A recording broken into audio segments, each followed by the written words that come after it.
Hello students, maths zone class 11th। यहाँ पे जो हमारा टॉपिक चल रहा था that is sequence and series. Okay, तो सीक्वेंस एंड सीरीज जो हमारा चैप्टर नंबर डैट इज़ 9। सो इसमें हम थे जियोमेट्रिक प्रोग्रेशन। ओके, इससे पहले हमने स्टडी किया था arithmetic progression. So now today we have study GP geometric progression. एक न्यू सीरीज पे हम डिस्कस करेंगे। तो देखिए ज्योमेट्रिक प्रोग्रेशन होता क्या है। At first we need to know this one. तो एपी में तो कॉमन डिफरेंस लेके आप चलते थे। तो यहाँ पे देखें जीपी में, यदि हम इससे एट फर्स्ट में I define to GP what is GP. तो जीपी क्या है? एक सीरीज है। Okay, it is a series in which the ratio of any term. Okay, ratio पे यहाँ पे डिपेंड होता है कि a series in which the ratio of any term to the preceding term is the same throughout is called the geometric progression, and the constant ratio is called the common ratio of GP। तो यहाँ पे देखिए जो GP है इसमें जो common ratio है this is called common ratio is. तो इसमें देखिए स्टूडेंट्स, जैसे कि आपके पास एक सीरीज है। ओके, सीरीज या सीक्वेंस के फॉर्म आप ले सकते हैं। तो जैसे यहाँ पे देखिए ये 248.16 कॉमा करके है, सो ऑन। तो यहाँ पे देखिए यदि आप चेक करते हैं कि इट्स ए पी और जी पी, तो 4 - 2 आप करेंगे 2 आएगा, 8 - 4 4 आएगा। तो ए पी यहाँ पे नहीं है, बट यहाँ पे जो टर्म्स हैं A1 A2 A3 A4 so on dot dot. तो यहाँ पे यदि आप देखें A1 आपका 2 है, A2 4 है, A3 8 है एंड A6 A4 16 है। ठीक है, तो यहाँ पे यदि आप रेशियो देखते हैं, ओके, सेकेंड टर्म का फर्स्ट टर्म के साथ प्रीसीडिंग के साथ, डेफिनेशन में ये था कि A2/A1 यदि आप फाइंड करते हैं, जैसे यहाँ पे A2/A1 डैट इज़ 2, इसी तरह A3/A2 that is 2, A4/A3 that is 2। तो यहाँ पे रेशियो देखिए सभी में कांस्टेंट है, डैट इज़ 2। ओके, तो किसी सीरीज में जो रेशियो आप देख रहे हैं किसी भी टर्म का, any term to the preceding term is same throughout. Okay, same है throughout in this series is called GP, and this is called 2 here is constant and it is called common ratio and it is denoted by R। Okay, इससे हम represent करते हैं common ratio को, R से represent करेंगे। Okay, so here see the next. तो यहाँ पे देखिए आप A1 a sequence A1 A2 is called GP if each term is non zero. यहाँ पे नॉन जीरो होना चाहिए and common ratio R equals a k plus 1/AK means बाद वाले टर्म से पहले वाले टर्म का ratio and K here greater than equals 1। Okay, so यहाँ पे जो GP को हम जनरली रिप्रेजेंट करते हैं, जैसे AP को आप A+D A+2D से रिप्रेजेंट कर रहे थे। सो GP here A, AR square AR cube dot dot AR की power n-1, this is nth term. Okay, तो देखें यहाँ पे R इंक्रीज होते रहेगा, जैसे AR/A करेंगे तो R आएगा, ये कैंसिल, AR² करेंगे। ओके, जैसे आपने AR/A किया तो ये कैंसिल, कॉमन इससे देखो इक्वल है, AR² करेंगे, इससे कैंसिल R, तो R ही आएगा यहाँ पे, तो कॉमन रेशियो सेम आएगा। Okay, so this is the form of GP। तो यहाँ पे आपको ये पता चल गया होगा कि A here the first term, R common ratio and L same like here last term जो AP में था। Okay, so now and n here and the number of terms and Sn the sum of n terms। Okay, तो इसके बाद देखें general term of a GP, general या last term of a GP भी जिसे आप कह सकते हैं, या nth term of a GP. Okay, तो यहाँ पे nth टर्म कहें आप, ओके, या लास्ट टर्म कहें, जैसे आप एपी में यूज करते थे, सेम लाइक हियर हम कह सकते हैं। ओके, तो देखें यहाँ पे जैसे ही मैंने आपको बोला था कि जो ईपी होती है ये ए r square A R cube dot dot A r की पावर n-1 के फॉर्म में होती है। ओके, तो यहाँ पे जो इसका जनरल टर्म होता है, ओके, डैट इज़ जो nth टर्म होता है इसका an, ये होता है an इक्वल्स ए आर की पावर n-1। ओके, तो यहाँ पे ए आर की पावर n-1 होता है, जहाँ पे n number of terms, okay, a first term, r common ratio. Okay, so this is the formula for nth term of a GP. Okay, so now तो nth term का आपको पता चल गया होगा जीपी का ए आर की पावर n-1, ये nth टर्म है ए एन, कहीं पे इसे आप टी एन से भी रिप्रेजेंट करते हैं, जैसे यहाँ पे दिया है ए एन की value, so it is also known as t n, nth term, t means term, so nth term. Okay, so this is nth term of a GP or general term of a GP.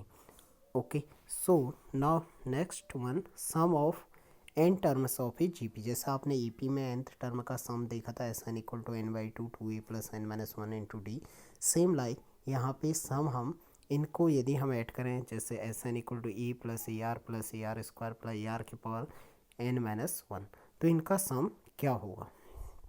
तो इसमें दो case scene होते हैं, case 1 and case 2।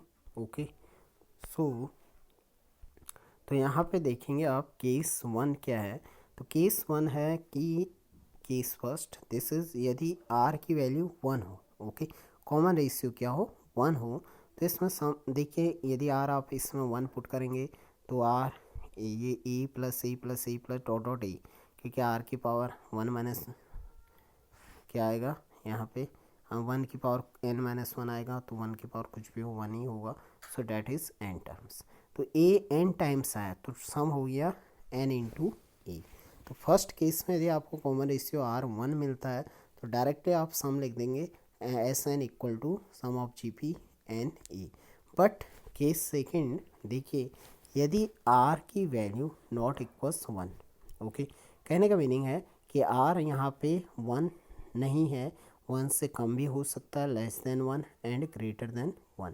तो यदि r less than 1 होगा तो इसके लिए फॉर्मूला होगा, ये केस है जब r is less than 1, SN equal to a 1 minus r की power n upon 1 minus r, और if r is greater than 1 होगा तो इसके लिए फॉर्मूला होगा r यदि ग्रेटर देन 1, तो इसके लिए फॉर्मूला होगा SN equal to a r की पावर n-1 अपॉन r-1। कहने का मीनिंग है कि यदि r की वैल्यू 1 से छोटी आती है तो r नेगेटिव में जाएगा, और यदि r की वैल्यू 1 से बड़ी आती है, ओके, तो ये r पहले पॉजिटिव पे आ जाएगा। Okay, so this is the sum for n terms of a GP। Okay, so note it properly.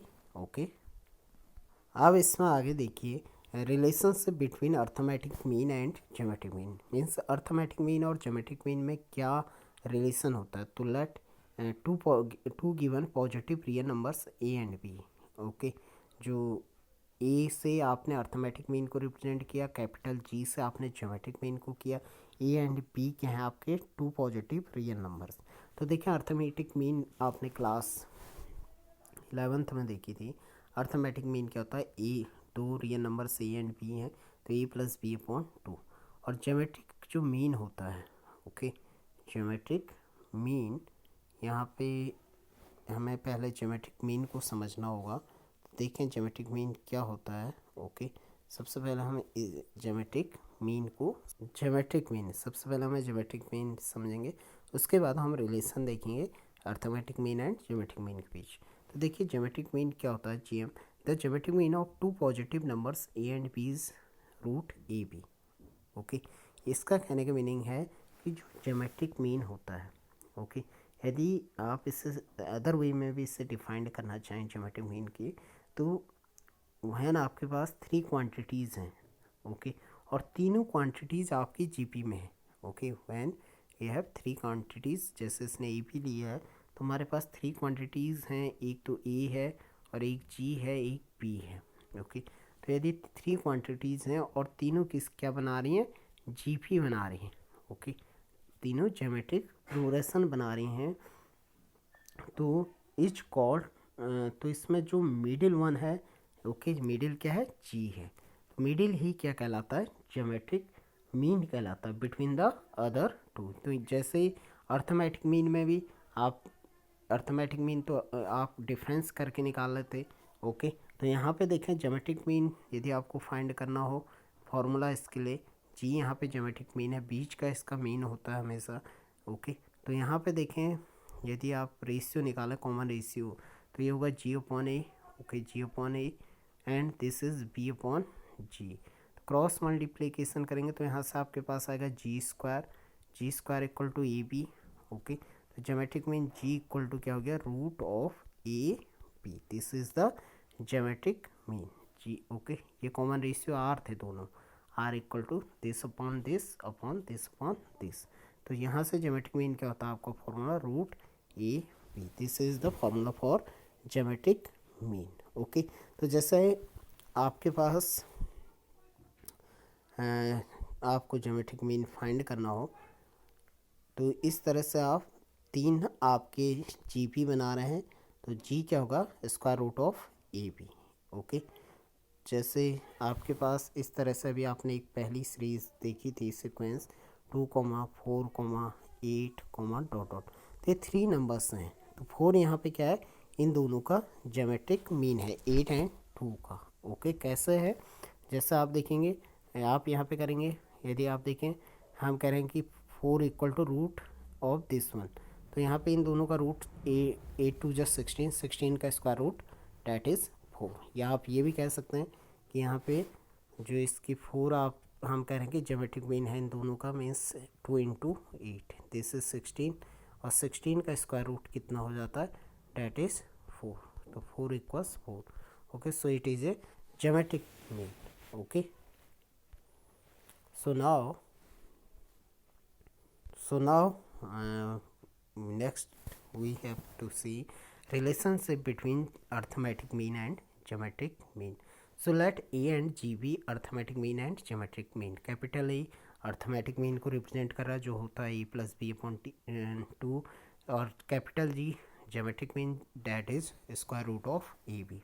तो 2 पॉजिटिव रियल नंबर्स हैं ए एंड बी, तो आप डिफरेंस निकालेंगे इन दोनों का, e माइनस जी, तो देखिए a plus b upon 2 minus root a b, LCM लेंगे डैट इज़ 2, तो a plus b minus 2 root a b upon 2, तो आप ए को क्या लिख सकते हैं यहाँ पे, रूट ए का होल स्क्वायर, एंड बी को क्या लिख सकते हैं, प्लस रूट बी का होल स्क्वायर, माइनस यहाँ पे 2 into root a into root b, separate कर सकते हैं रूट ए बी को अपॉन 2। तो यहाँ देखिए a square plus b square minus 2 a b that is a root a minus root b का whole square upon 2 greater than equals 0। क्योंकि देखें ग्रेटर देन इक्वल्स 0 क्यों कहा है, क्योंकि होल स्क्वायर है, नॉन नेगेटिव होगा, और 2 ऑलरेडी पॉजिटिव, तो पॉजिटिव अपॉन ऊपर भी पॉजिटिव वैल्यू मिलेगी और नीचे भी पॉजिटिव वैल्यू मिलेगी, नीचे तो पॉजिटिव है ही 2, ऊपर भी क्या मिलेगा, पॉजिटिव, और 0 भी हो सकता है न्यूमरेटर, तो इसकी वैल्यू या तो 0 होगी या 0 से बड़ी होगी, ओके। सो नाउ तो आप कह सकते हैं कि यहाँ पे जो आपकी वैल्यू है this is greater than equal to 0, okay. तो इसमें देखिए अर्थमेटिक मीन आपके पास रिलेशन आ गया, क्योंकि इसकी वैल्यू ग्रेटर देन इक्वल 0 है, तो arithmetic mean minus geometric mean greater than equal 0। Inequalities है, आप सॉल्व करेंगे तो आप दोनों साइड यदि प्लस जी करते हैं तो इनइक्वलिटी में कोई चेंज नहीं आएगा, या आप माइनस जी को उधर ले जा रहे हैं तो इनइक्वलिटी में कोई चेंजिंग नहीं आएगा, that is greater than equal G, okay. तो इनइक्वलिटी की आपने प्रॉपर्टी आपने देखी है, यदि आप क्या करते हैं नेगेटिव से यदि आप डिवाइड कर रहे हैं मल्टीप्लाई कर रहे हैं तभी जाके इनइक्वलिटी में चेंजिंग आती है, अदरवाइज नहीं आती है।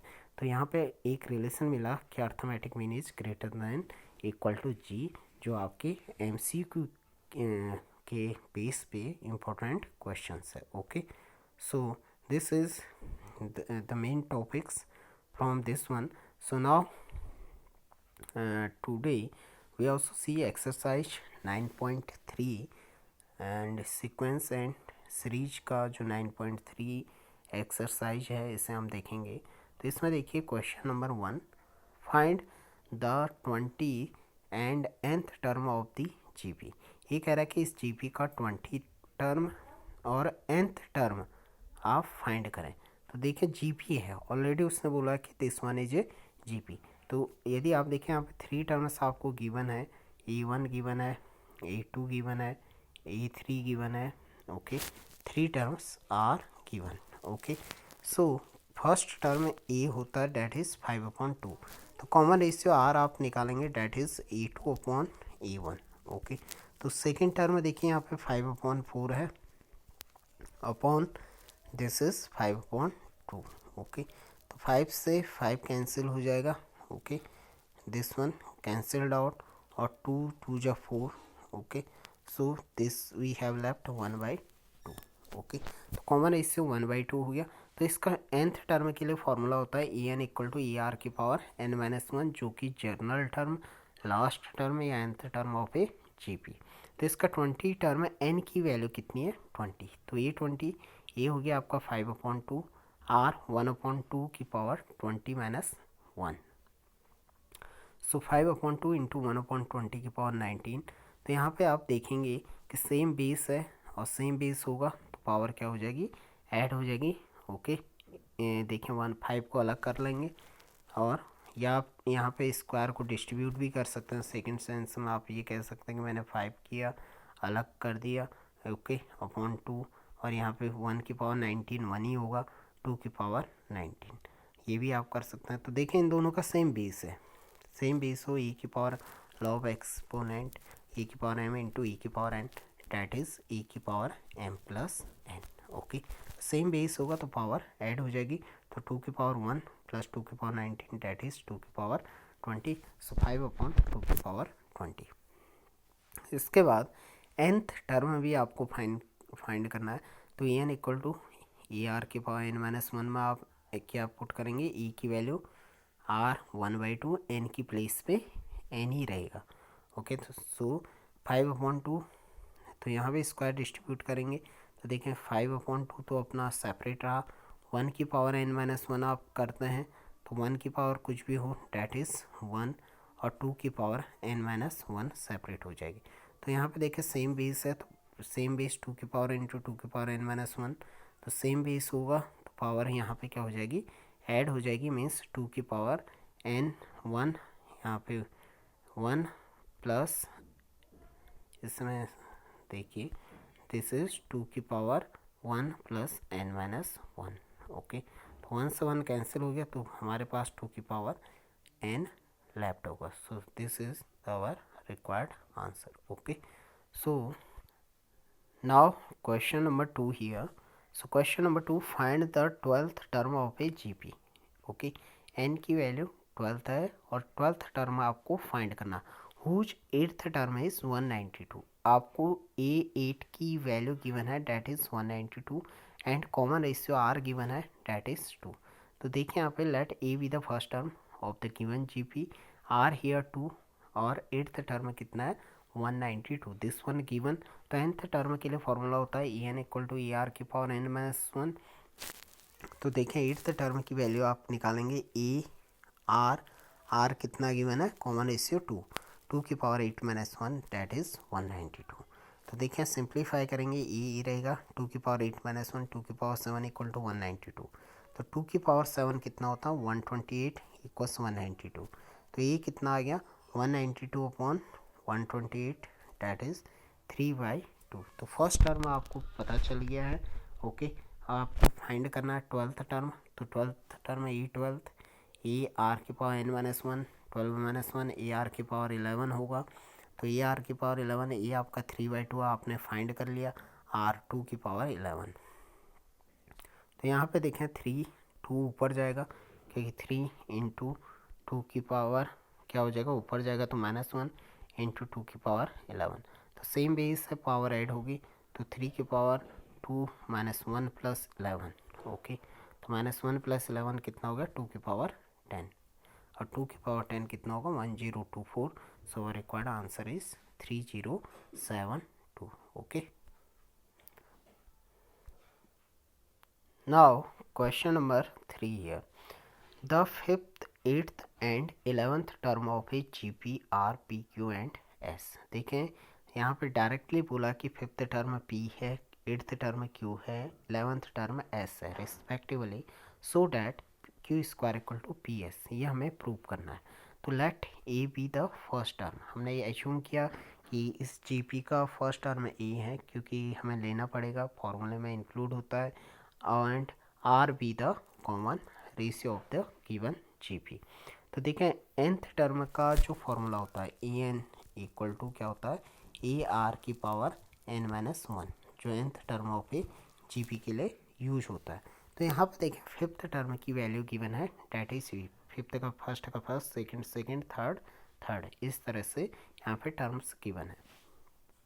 तो देखिए 5th टर्म आपने यहाँ n की जगह 5 रखेंगे तो 4 तो आएगा, एक कम आएगा, ए आर की power 4 equals p, equation first.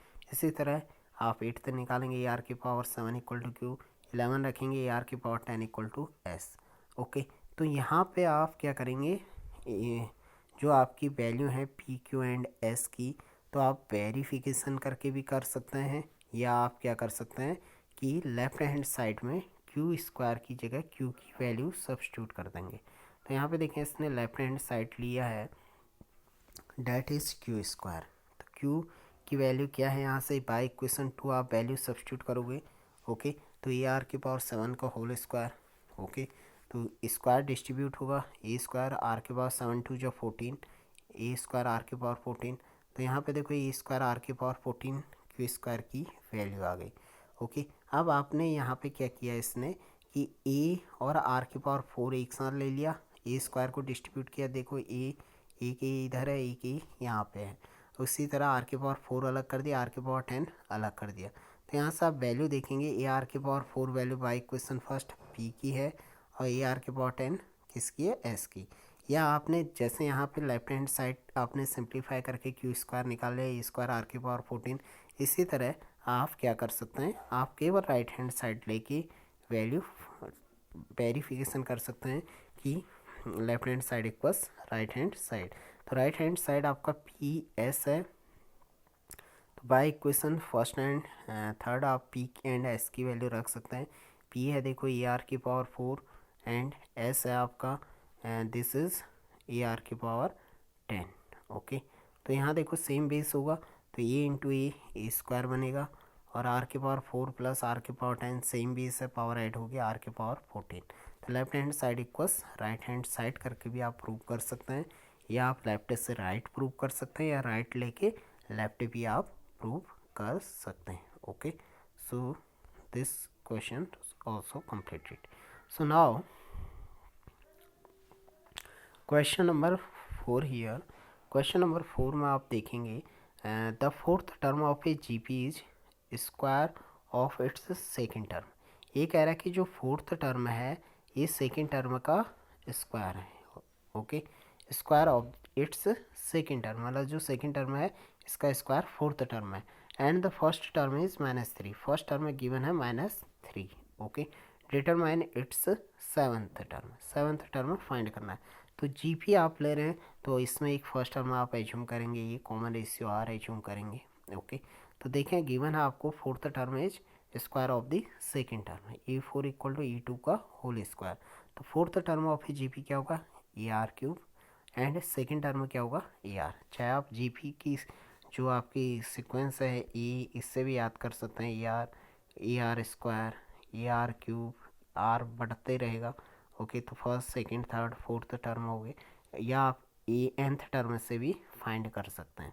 तो यहाँ पे देखें सिंप्लीफाई करिए, AR3 दिस स्क्वायर डिस्ट्रीब्यूट होगा, ए स्क्वायर आर स्क्वायर।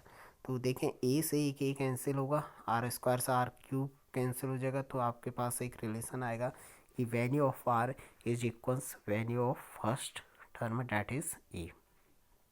ओके, तो यहाँ पे देखें आपको गिवन है the first term is -3, first term की वैल्यू -3 आपको यहाँ गिवन थी, ये -3 है, तो आर एंड ए दोनों की वैल्यू क्या हो गई, -3 हो गई। आपको सेवन्थ टर्म फाइंड करना है, ए सेवन्थ इक्वल ए आर के पावर n-1, ए आर के पावर 7-1, या आप डायरेक्ट ए आर के पावर 6 कह सकते हैं। तो ये आर की वैल्यू सब्स्टिट्यूट करेंगे, तो -3 की पावर 6 डैट इज़ 729 इंटू -3 है, that is -2187. This is the required answer. Okay, so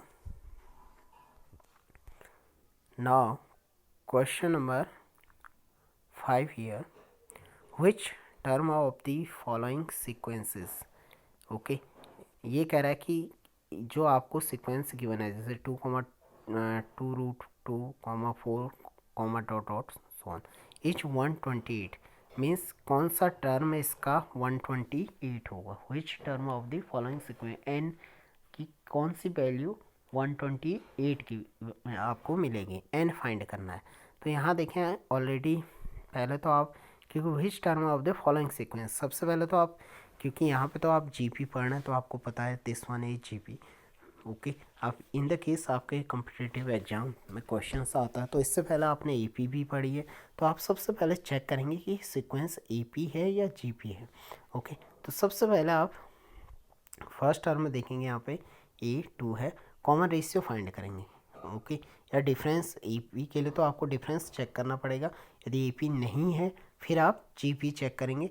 तो जीपी के लिए क्या होता है, A2/A1 2√2/2 that is √2, okay okay. nth term कह रहा है कि 120, it means a n last term 128 यहाँ पे आपको गिवन है, ओके। तो ए एन इक्वल टू क्या होता है जीपी के लिए, ए आर की पावर n-1, तो 128 equal to 2 and r is √2 की पावर n-1। तो यहाँ पे देखिए ये 2 यहाँ मल्टीप्लाई में है, इधर आएगा डिवाइड में, 128/2 64, दिस इज √2 की पावर n-1, ओके। तो यहाँ पे आप क्या कर सकते हैं कि जो 64 है, ओके, 64 के आप प्राइम फैक्टर से निकाल लेंगे, ओके। 64 के आप प्राइम फैक्टर्स फाइंड करेंगे, तो देखिए 2 से डिविजिबल है, डैट इज कितना आएगा, 2 3 जा 6 32, फिर 2 से करेंगे 16, फिर 2 से करेंगे 8, फिर 2 से करेंगे 4, फिर 2 से करेंगे 2, फिर 2 से करेंगे डैट इज़ 1।